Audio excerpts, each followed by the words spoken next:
Sirup sari rasa, makannya di pinggir kali. Wah, nggak berasa, kita sudah kembali. Di mana lagi kalau bukan di pos pesantren, pos pasukan pengaman pesantren. Kita masih ngobrolin seputar puasa dan juga hikmah yang terkandung di dalam puasa di bulan Ramadan ini. Tentunya bersama Ustadz ataupun Kiai Kosasi. Pak Kiai, tadi kita sudah ngomong panjang lebar soal Ramadan dari segi kesehatan, sudah itu segi manfaat ya. Betul. Nah, seandainya ini sebagai orang-orang yang beriman seperti dituliskan dalam Al-Qur'an, itu apa aja itu faidah dari puasa itu? Subhanallah ya. Kita diseru oleh Allah, dipanggil oleh Allah, ya ayyuhalladzina amanu kutiba alaikumusiyam. Wahai orang beriman, diwajibkan atas kalian berpuasa. Nah, kita sebagai seorang yang beriman harus tanpa ragu-ragu menjalankan ibadah puasa. Bahkan tadi kita katakan harus ada rasa senang dan gembira dengan datangnya bulan Ramadan. Karena bulan Ramadan atau menjalankan ibadah puasa itu ibadah yang beda dari ibadah-ibadah yang lain. Nah, perbedaannya apa nih Pak Kiai? Kalau dibilang beda dari segi kelihatan, puasa itu nggak kelihatan. Nggak kelihatan. Beda dengan ibadah lain. Orang sholat kelihatan. Sholat kelihatan ya. Zakat masjid kelihatan. Apalagi pergi haji. Waduh, rame tuh. Rame tuh. Rombongan ya kan. Tapi puasa nggak ada yang tahu. Iya. Mas Muclek kan kita nggak tahu puasa apa kagak nih hari ini. Jangan, Pak Kiai, kalau saya mah jangan ditanya. Jangan tanya aja, jangan ditanya. Jangan pakai ditanya. Ini kan rahasia saya sama Allah. Betul. Ya, gitu. Maka puasa itu antara hamba dengan Allah saja. Jadi kalaupun kita berpura-pura orang bilang kita puasa, tetap aja kalau kita nggak puasa nggak puasa. Allah tahu. Nah, maka karena ini rahasia antara kita dengan Allah, maka Allah yang menjamin pahalanya. Nah, itu dia tuh. Asyamuli wa ana ajzi bih, kata Allah. Ya Allah. Puasa kalian untuk aku, kata Allah. Maka jangan tanya-tanya, aku yang akan beri balasannya. Nah, itu. Kalau Allah sudah bilang saya ngasih upahnya, saya ngasih balasannya, Masya Allah itu. Nggak bisa kita bayangkan betapa besar pahalanya. Jadi setidaknya itu pahala harus diharapkan hanya dari Allah ya. Betul ya. Ataupun upah itu hanya dari Allah. Kalau misalnya kita masih beranggapan upah dari yang lain, berarti itu salah ya. Itu riya jadinya, tidak boleh menggugurkan, menghilangkan pahala ibadah kita. Nah, saya kan pernah dengar nih di ceramah-ceramah nih Pak Kiai ya. Ada kalimat begini, man shoma ramadhana imanan wahtisaban. Nah, itu maksudnya apa tuh?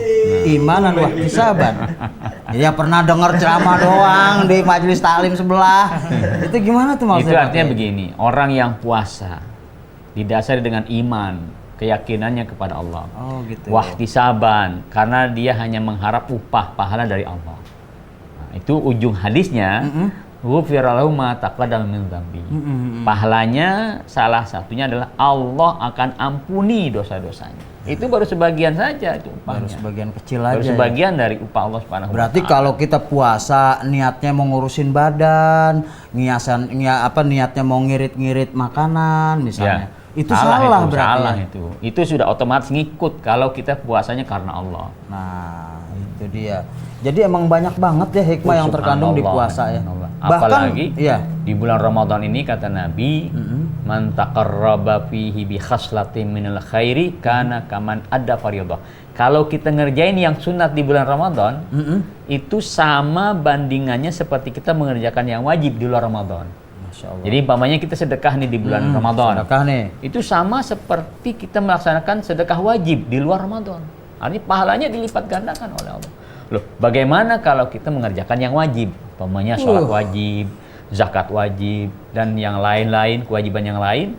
Itu kata Nabi, pahalanya dilipat gandakan seperti mengerjakan 70 kali. Ya Allah. Kalau 20 derajat berarti dikali aja 70 kali begitu? 70 kali begitu. Ya Allah, itu sama aja kita ngerjain satu kali sholat 70 kali. 70 kali dibandingkan mengerjakan di luar bulan Ramadan. Lain. Di bulan lain. Hah? Sarung gua balikin sini.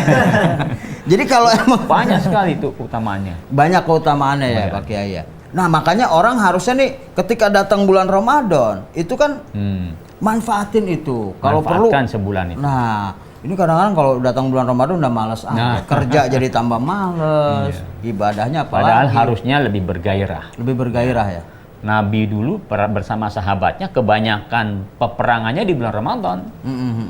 Artinya mereka itu walaupun di bulan Ramadan yang orang anggap lemes, yang orang ngantuk, tapi Nabi dengan sahabatnya berjuang, dan disitulah Allah berikan kemenangan karena keberkahan Ramadan, keyakinan mereka kepada Allah, dan juga mereka dalam suasana ibadah. Jadi justru semangat Justru itu lebih semangat. lebih pada saat bulan Ramadan Ramadan itu. Nah. Bahkan sebelum Ramadan aja saya nih sebelum bulan Ramadan Ya. itu udah orang sudah mulai melakukan aktivitas penyambutan. Betul. Misalnya sebelum Ramadan itu ada bulan Sya'ban. Ya. Kita mendengar ada istilah malam nisfu Sya'ban. Ya. Itu tuh gimana tuh Pak Kiai? Ya, sebetulnya ini bagian dari ibadah atau bagian dari pendekatan diri kepada Allah, ya. Walaupun mungkin sebagian orang yang tidak mau, tetapi kita melihatnya segi positifnya. Apa positifnya? Di malam itu kita membaca surah Yasin.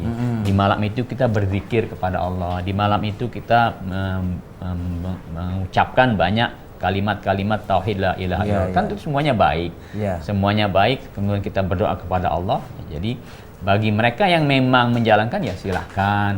Bagi mereka yang tidak menjalankan ya tidak usah ribut-ribut. Iya gitu betul. aja. Itu nanti kalau persoalannya sudah khilafiyah udah repot. Iya, kan? kalau diungkit-ungkit jadi besar. Yang penting mana yang baik aja Yang kita penting yang jalanin baik, gitu kan. tidak memusuhi orang lain dan sebagainya.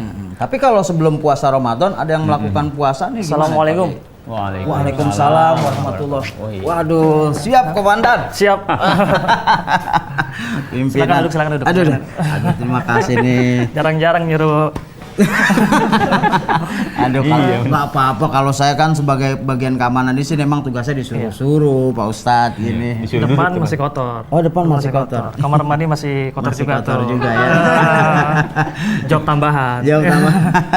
Sapu saya lagi disimpan tuh Pak. Oh, iya. Iya Pak Ustadz. Ntar saya bersihin sebelah situ. Ini Pak soal kebersihan ini masih menyangkut bulan Ramadan juga Iya. gitu. Ini saya lagi ngobrol sama Pak Kiai ini asik banget ngobrol soal Iya tuh, betul. bulan Sampai Ramadan. kedengeran sampai kelas sebelah tuh. Sampai kelas sebelah ya. Ya Allah jangan-jangan lagi pada nguping semua di sana. Ada burung tuh, ada burung bawa ke atas. Nah, burungnya nyampein tuh. Oh burungnya nyampe. Burung siapa saya juga kurang paham tuh. Waduh. Itu ada lagunya. Oh burung nyanyikanlah. Iya. Katakan padanya aku rindu. Wah, bicara soal rindu, orang datang bulan Ramadan kadang-kadang rindu banget ya Pak Kiai ya. Iya. Nah, ini Pak Ustadz kalau ngomong bulan Ramadan sendiri nih aktivitasnya apa aja nih? Ini boleh dong kita tanya-tanya ya. Boleh. Kalau aktivitas sih insya Allah banyak ya. Banyak. Di Darul Quran sendiri memang ini kan ada keikutasi ya. Jadi kita punya program tuh namanya kalau di Ramadan biasanya kita punya program namanya Kampung Quran in Mall.